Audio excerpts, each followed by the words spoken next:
Hello everyone, and welcome back to the Fluctus channel. The Victoria-class submarines, otherwise known as the Type 2400, are a class of diesel-electric submarines developed in the United Kingdom in the 1980s.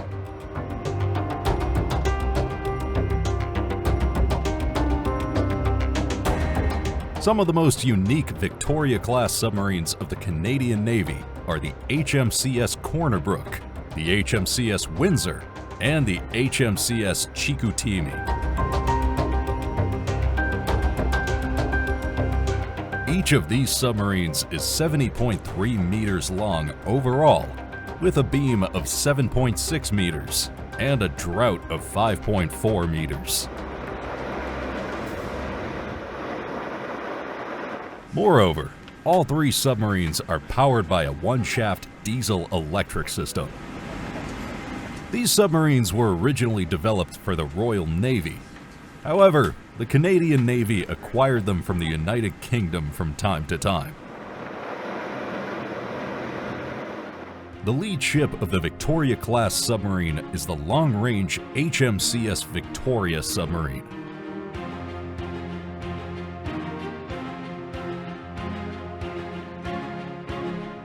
Named after the city of Victoria, British Columbia, this single-skin submarine with a teardrop-shaped hull is capable of displacing 2,220 long tons surfaced and 2,455 long tons submerged.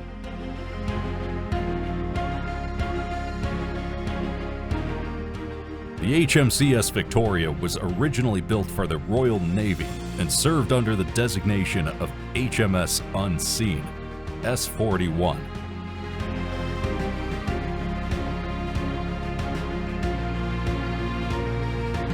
However, the Royal Navy decommissioned it in 1994 and later sold it to the Canadian Navy.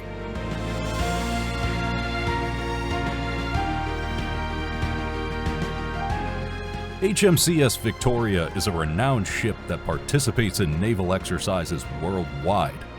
In 2012, the United States conducted Rimac, the largest maritime exercise in the world.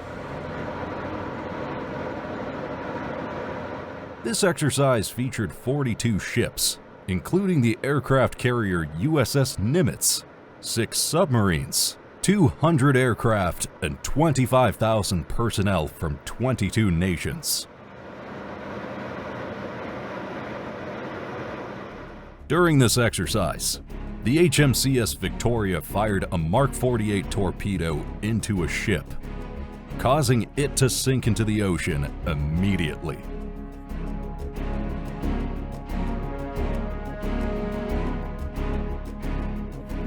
HMCS Victoria entered dry dock in 2005. However, the planned 2-year maintenance program was extended several times due to unforeseen engineering challenges and the need to fabricate or source equipment that needed to be replaced.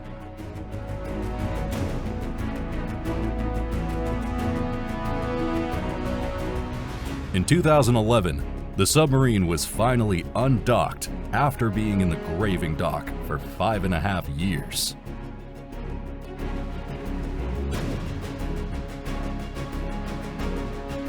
The crew conducted multiple tests on Victoria to ensure fitness before returning it to operational service. The first test was the camber dive.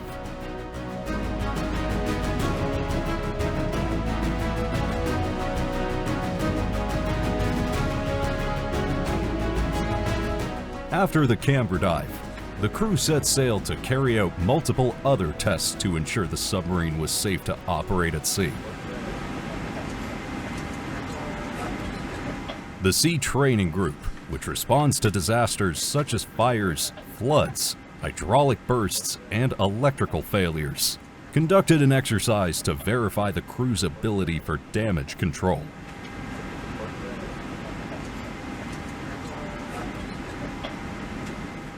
A fire was simulated in one of the compartments, and everyone in the submarine ultimately went into a heightened state of readiness.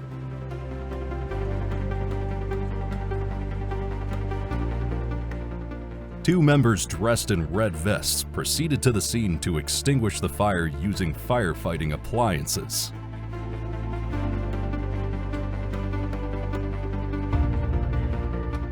Now it was time for the deployment and testing of the towed array.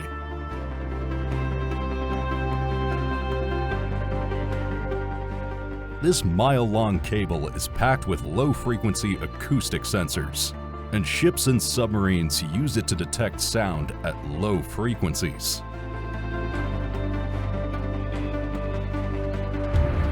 Hydrophones are positioned along the cable's length.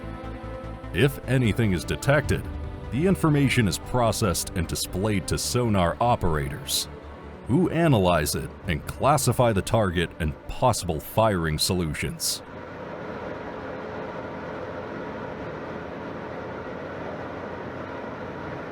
HMCS Victoria usually conducts exercises on an underwater firing range located at Winchelsea Island, also known as the Rock. This firing range faces the Strait of Georgia.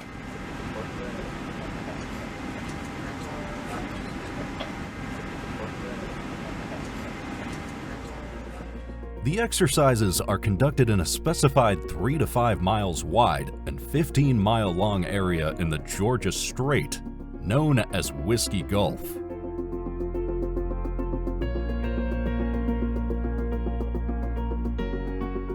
The area's seabed features 40 different pieces of equipment, including tracking arrays, an underwater telephone transducer, and hydrophones.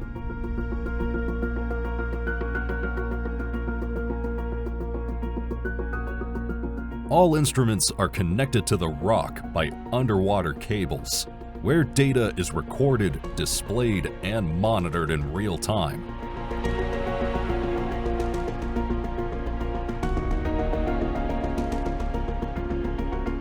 The Victoria is capable of firing the Mark 48 torpedo, which is launched from purpose-built torpedo tubes inside the submarine.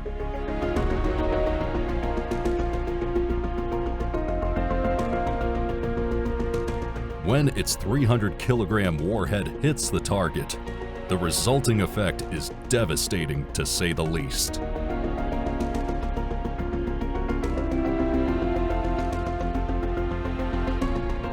The Mark 48 torpedoes were designed to destroy fast, deep-diving nuclear submarines and attack ships.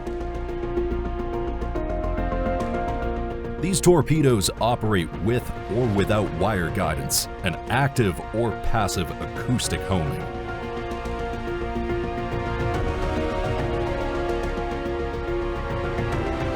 Once the torpedo is discharged from the tube, the operator continuously interacts with the weapon so that it can accurately hit the target.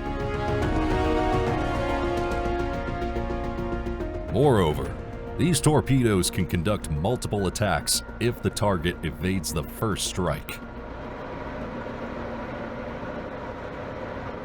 HMCS Victoria has a touch of both British and Canadian engineering work, which has made it an extremely capable submarine.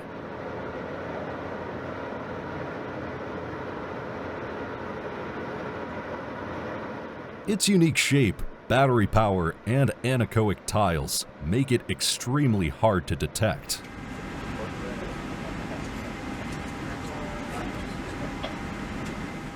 Even when snorkeling, Victoria's signature is almost impossible to detect, whether by sonar, magnetic anomaly, or other non-acoustic means, which provides a significant operational advantage for the Royal Canadian Navy.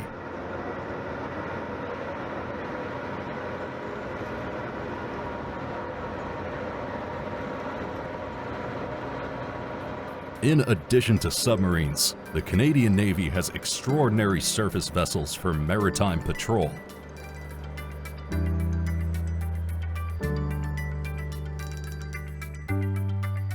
For instance, the Harry DeWolf-class offshore patrol vessels are used in the Arctic regions of Canada for patrol and support within Canada's exclusive economic zone.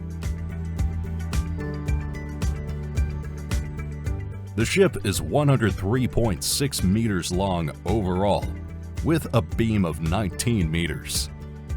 In addition, the ship offers a displacement of 6,615 metric tons.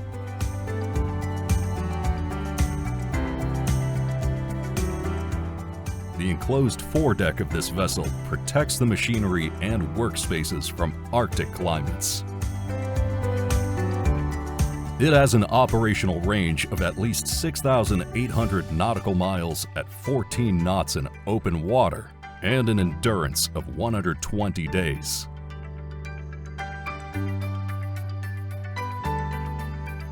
Building a first-class offshore patrol vessel from scratch is not an easy feat. For example, the assembly of HMCS DeWolf was a step-by-step procedure. Initially, the steel was carved into various shapes to develop the first and second mega blocks. Both the mega blocks were then moved from the assembly hall to the land level and joined together. Finally, the final mega block was built and moved to the land level.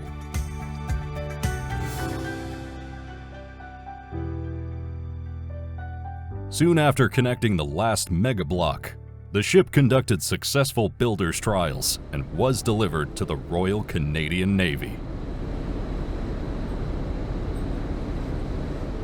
The HMCS DeWolf features everything that a modern ship must offer. It has a cafeteria that delivers nutritious and delicious meals, a machinery control room where the engineers work and monitor all of the ship's systems, an engine room that contains 2 massive diesel generators producing 3.6 million watts of power each, a bridge that provides the captain an overview of everything that is happening on the ship and around her at all times,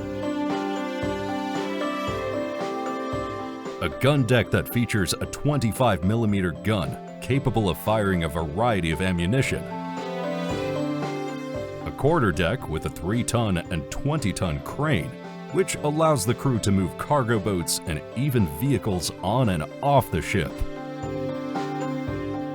And last but not least, the ship features a flight deck where the crew can land some of the largest helicopters ever built.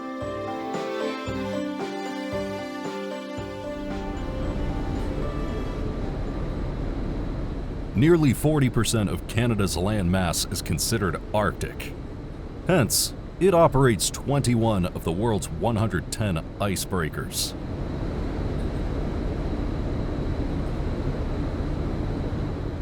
An icebreaker is a ship designed to navigate ice-covered waters and provide safe waterways for other boats and ships. When an icebreaker is moving through the ice, the components of the ship's propulsion system are at a greater risk of damage than the vessel's hull.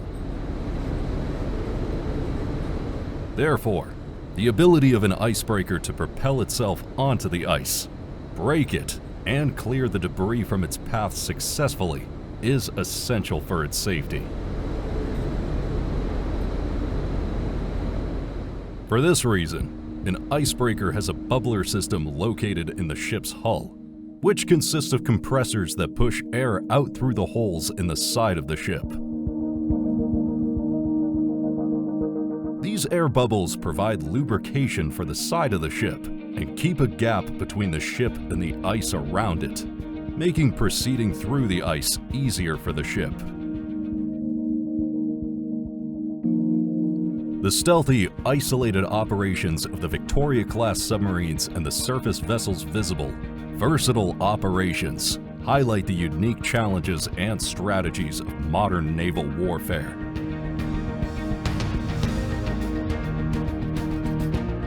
Both play crucial, complementary roles in the Canadian Navy, showcasing a diverse approach to maintaining maritime security and operational effectiveness. That's the end of this video. I hope you enjoyed it. Make sure to subscribe to this channel so you don't miss any of our new content. See you next time.